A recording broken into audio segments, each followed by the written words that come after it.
BF took me to a fancy restaurant and got down on one knee with a ring box, but when I said yes he opened it and inside was just a note saying you have been pranked. Me, 24F, and my boyfriend Andrew, 26M, have been together for 5 years. We met at this house party my roommate dragged me to during my sophomore year of college. I didn't even want to go, but she insisted that I needed to get out more and stop being such a hermit. Anyway, Andrew was there with some of his friends, and he was the one making everyone laugh with his stories and jokes. We started talking when I went to get another drink, and we just clicked right away. Andrew has always been the funny guy in our friend group, always making jokes and pulling pranks on people. When we first started dating, his pranks were small and actually kind of cute. He'd send me on little scavenger hunts around campus that would lead to a small gift or a picnic he'd set up.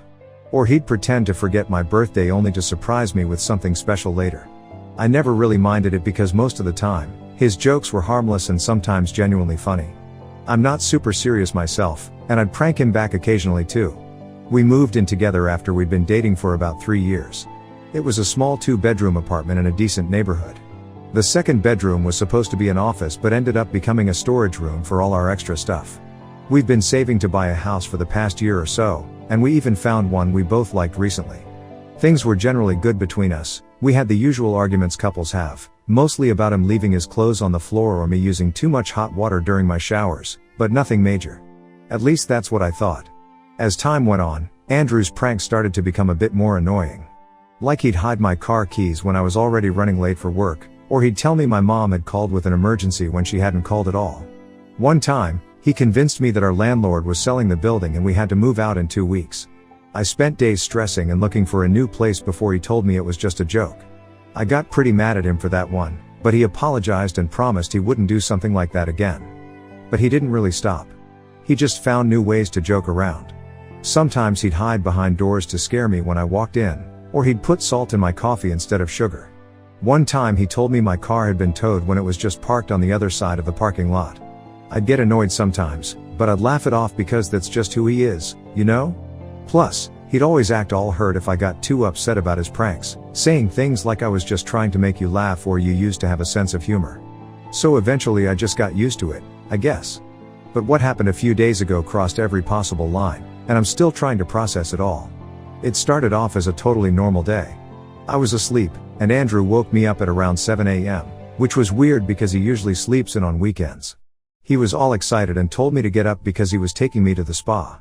I was pretty confused because it wasn't my birthday or our anniversary or anything special, but I wasn't going to turn down a spa day. So I got ready, and we went to this really nice spa downtown, the one I've always wanted to go to but we could never afford. He paid for everything. I kept asking him what the occasion was, and he just kept saying, "Can't I just treat my girlfriend sometimes?" I was suspicious, but I figured maybe he got a bonus at work or something that he hadn't told me about yet.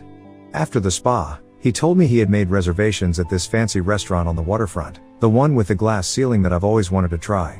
At this point I was like, okay, something is definitely up. But he kept insisting it was just a nice day out. The restaurant was amazing, like way fancier than anywhere we'd been before. The waiter brought us champagne that Andrew had apparently pre-ordered. It was all so perfect, and I started getting this fluttery feeling in my stomach because, well, it seemed like maybe this was leading to something big. Over dinner, we talked about normal stuff at first. Then Andrew started talking about the house we had been looking at. Nothing serious, just fantasizing about what furniture we'd get and how we'd decorate it. He mentioned something about turning one of the rooms into a nursery someday, which made me blush because we'd never really talked about having kids before. Everything felt so perfect, and for the first time in a while, I felt like maybe we were actually taking steps toward building a future together. After we finished the main course, before dessert came, Andrew got this serious look on his face. He reached across the table and took my hand, looking straight into my eyes. Then he stood up, and my heart literally stopped. I think I knew what was about to happen, even though we'd never seriously talked about marriage before. He got down on one knee right there in the middle of the restaurant. People at other tables started noticing and getting quiet. Some even pulled out their phones to record. He pulled out a small black velvet box from his jacket pocket and started giving this speech about how I was the most beautiful woman he'd ever seen and how he couldn't imagine his life without me.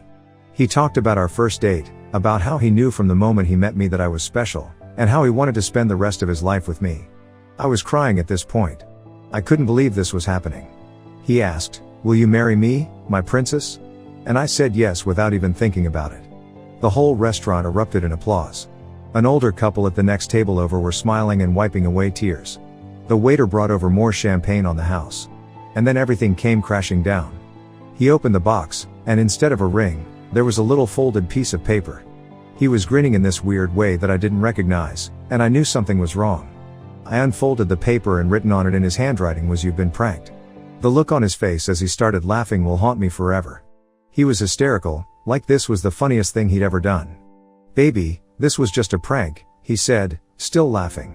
"I'm not ready at all to marry you yet. You should see your face right now." The restaurant went completely silent. I could feel everyone staring at us. The waiters didn't know what to do. The older couple who had been smiling a minute ago now looked horrified. And I just sat there, humiliated, with tears streaming down my face. But now they weren't happy tears anymore. He tried to lean in and hug me, like this was all just a big joke we were both in on. That's when I slapped him. Hard. I've never hit anyone in my life, but I couldn't control myself. My hand just moved on its own. I grabbed my purse, stood up, and told him, "We're over, you fucking scumbag." Then I walked out. I had to call an Uber because he had driven us there. The whole ride home I was sobbing so hard the driver asked if I needed to go to the hospital instead. I told him I was fine, just heartbroken. He was nice enough to wait until I got inside my building before driving away. When I got home, I packed a small bag with essentials. Then I called my friend Lisa and asked if I could stay with her for a few days. She didn't even hesitate, just told me to come over right away. I didn't leave a note for Andrew. I didn't think he deserved one. He's been calling and texting nonstop ever since. At first the messages were like, "Babe, it was just a joke, don't overreact and come on, you know I love you, I just wasn't ready to propose for real yet." But then they got more desperate. "Please come home, I'm sorry, I didn't think you'd take it so seriously and I can't sleep without you here, please just talk to me." I haven't responded to any of his messages. I just keep replaying that moment in my head over and over. I really thought we had a future together. We've been saving for a house. We've talked about getting a dog. We were supposed to go on vacation next month to visit his family. Now I don't know what to do. Part of me wants to never see him again, but we have an apartment together, shared bank accounts, and we were planning to buy a house. Our lives are so intertwined after 5 years. Lisa says I should block his number and move on with my life, but it's not that simple. I still have to figure out what to do about our apartment, our shared stuff, all of it. And a tiny part of me still loves him, despite everything. Ida for breaking up with him over what he calls just a prank? Update, a lot of you were asking for an update, so here it is. First, I want to clear up some confusion from the comments. No, I didn't know about the prank beforehand. Some of you seem to think I might have been in on it, which is ridiculous. Why would I make up something like this? And yes, the spa and dinner were real, he actually paid for everything. Some of you suggested he might have been planning a real proposal but chickened out at the last minute and tried to play it off as a joke. I thought about that too, but after what happened next, I'm pretty sure that wasn't the case. After I made that post, I stayed at Lisa's for a couple of days. She was great, letting me cry on her shoulder and binge watch trashy reality shows to take my mind off things. I turned my phone off for most of that time because I couldn't deal with Andrew's constant messages. When I finally turned it back on, I had 47 missed calls and over 100 text messages, not just from Andrew but also from some of our mutual friends asking what happened. Apparently, Andrew had been telling people that I overreacted to a harmless joke and walked out for no reason. That made me so angry that I decided I needed to talk to him face to face and set the record straight. So I went back to our apartment. I didn't tell him I was coming, I just showed up. He was there, still in his pajamas even though it was afternoon, looking like he hadn't slept or showered in days. For a split second I felt sorry for him, but then I remembered what he did, and any sympathy I had just evaporated. I told him straight up that we were done. I said I couldn't be with someone who, after 5 years together, still wasn't ready for marriage and thought it was funny to make a joke about it in front of a restaurant full of people. That's when things got ugly. At first, he cried and begged me to reconsider. He said he loved me more than anything and couldn't imagine life without me. He promised he'd never prank me again. Then, when he realized I wasn't budging, he got angry. I'd never seen him like that before. He started yelling about how I was a fucking asshole for leaving him like this after everything he has done for me. He went on this long rant about how he'd supported me when my dad died, how he'd always been there for me, how he'd spent all this money on the spa day and dinner, like that somehow made up for the humiliation. He was cussing me out so much that I honestly stopped listening at some point. The thing that stuck with me most was when he said, "Don't be so fucking petty and drop it. You know we're happy together and you know you still want me." That's when I lost it. I called him every name I could think of and told him exactly what I thought of his pranks and his childish behavior. We were both yelling so loud that our neighbor knocked on the wall. That kind of snapped us out of it, and we managed to calm down enough to discuss practical matters. We agreed that we'd not renew our apartment lease, and in the meantime, he'd sleep in the guest room. I spent the rest of the day clearing out some space in the guest room so Andrew could move his stuff in there. Then I went online and started looking at apartments I might be able to afford on my own. Our lease isn't up for another 4 months, so ideally we'd find someone to take it over, but that might be difficult given the current rental market. Andrew is still not accepting the breakup. Throughout the day, he kept trying to talk to me, saying things like, "Can't we be together again?" And this was just a small mistake I made. At dinner, we ordered takeout and ate separately, me in the bedroom and him in the living room. He came and knocked on the door to ask if we could talk about this like adults. I told him we'd already talked, and there was nothing more to say. Oh, and get this, he apparently told his family about what happened, but I'm guessing he gave them a very different version of events. His mom called me that evening and went off on me for being selfish and not being able to handle a simple joke. She said Andrew had been planning the spa day for weeks as a special treat for me, which might be true, but doesn't excuse what came after. The call ended with her calling me a slut before hanging up, which I thought was rich coming from a woman who cheated on her husband, Andrew's dad, and thought nobody knew about it. After that, I started getting messages from his siblings, his dad, and even his aunt, all basically saying the same things, that I was overreacting, that Andrew was devastated, that I should give him another chance. His younger sister, who I used to be close with, sent me this long, guilt-trippy message about how Andrew had been crying nonstop and couldn't eat or sleep. His older brother, who I never really liked, was more direct, calling me a heartless bitch who was throwing away a good man over nothing. I tried blocking their numbers, but they keep finding new ways to contact me. His mom even emailed my work address. How she got that, I have no idea. It's exhausting having to constantly defend my decision to people who weren't even there and don't know the full story. I don't think much else will happen in the next few days. I'm focusing on selling stuff I don't need anymore, finding a new place to live, and sorting out the apartment situation. Andrew and I are trying to be civil when we have to interact, but it's tense. He keeps looking at me with these sad puppy eyes that used to work on me but now just make me angry. I'm also dealing with the practical stuff of disentangling our lives. We didn't share all our finances, thankfully, but we do have a joint savings account that we were using for the house down payment. I'm going to talk to the bank tomorrow about how to split that. And then there's all the stuff we bought together. It's going to be a nightmare figuring out who gets what. Thanks again for all the support. It really means a lot knowing there are people out there who don't think I'm overreacting. I'll update again if anything significant happens. Update 2. So much has happened since I last posted, I don't even know where to begin. I guess I'll start with the living arrangement, which didn't work out at all. The idea of Andrew sleeping in the guest room lasted about a few days before it became unbearable. We kept having these massive fights every evening. He'd start by trying to apologize, then get frustrated when I wouldn't accept it, and eventually start blaming me for ruining everything over a joke. The first night was actually okay. We stayed out of each other's way, and I thought maybe we could make it work until we figured out the apartment situation. The second night, he knocked on my bedroom door around midnight, clearly drunk, and tried to get me to just talk to him. I refused to open the door, and he eventually went away. The third night was the worst. He came home from work in a mood, slamming doors and muttering under his breath. When I asked him what his problem was, he exploded, saying I was his problem, that I was being unreasonable, that I was throwing away 5 years over one little mistake.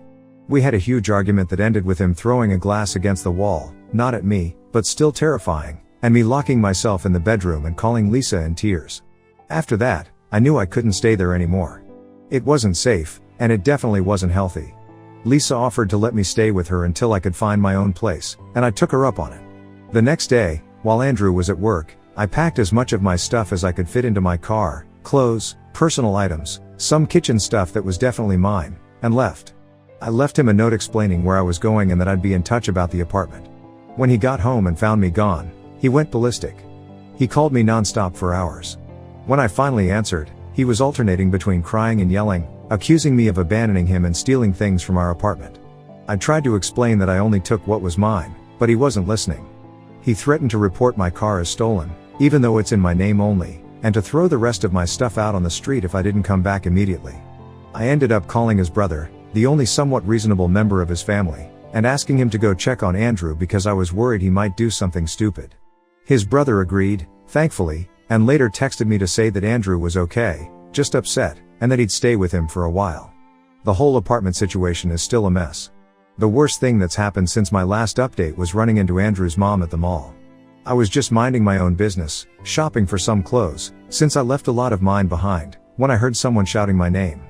I turned around and there she was, storming toward me with this look of absolute fury on her face. She started screaming at me right there in the middle of the mall. People were staring, and I have never felt so humiliated in my life.